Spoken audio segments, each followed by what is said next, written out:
Hello, my name's Di Downey, and today we're talking about branding.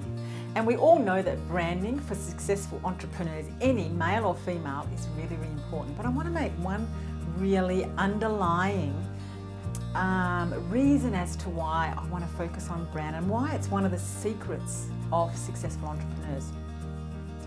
And we often talk about our why, and if your why is strong enough, it makes you cry. But that's like there's something still underneath that.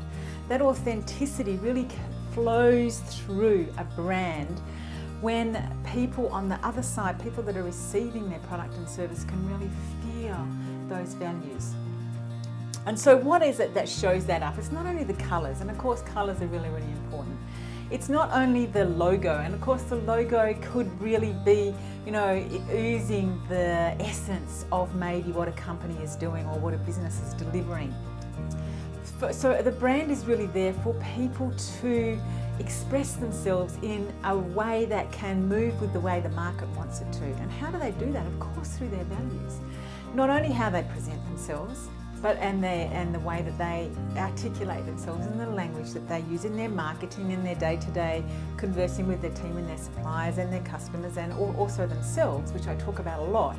But it's like, how does that delivery of service come over? Is it smooth? Is it systemized? Does it have all the pieces in together where the customer totally feels like they are special, that they have been delivered exactly what they want in the time that they want it?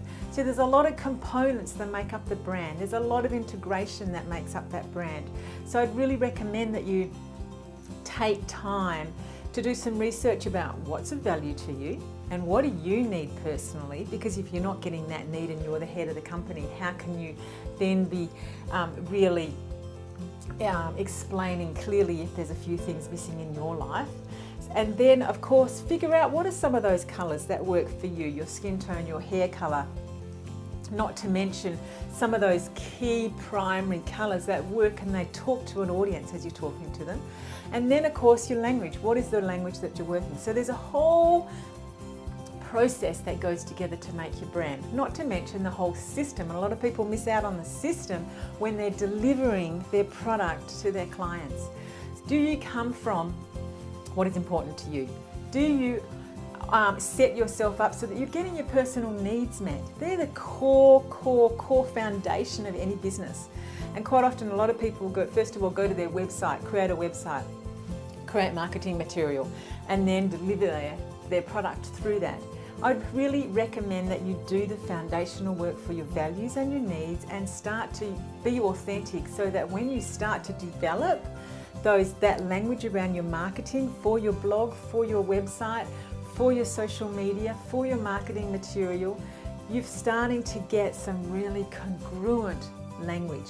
The next thing, of course, is your systems. Have you got good policies and procedures that actually come from your values? And have you got a really clear focus so that people are really clear on what they're doing, how they're doing it, when the whole product and delivery is being received?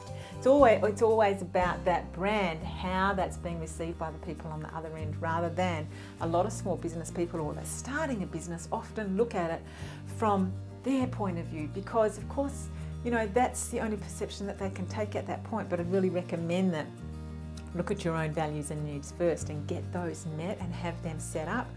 Then look at the colours and the language, and then clearly define how you're going to be doing those systems. Like going to McDonald's, you know that you pull up that driveway, you ask, it's so long since I've done it, but you ask and you get exactly the same thing as close as possible that's humanly possible, because they have a really good system behind that. So think about your brand. It's excruciatingly painful to know that you've got to go and reinvent the wheel every time you go to do a policy or a procedure or you go to deliver something. So think about these whole three components that make up your brand. Have a great day, and I hope this helps you to be more in your business, helps you to define and really develop your products and your services for delivery. See you later.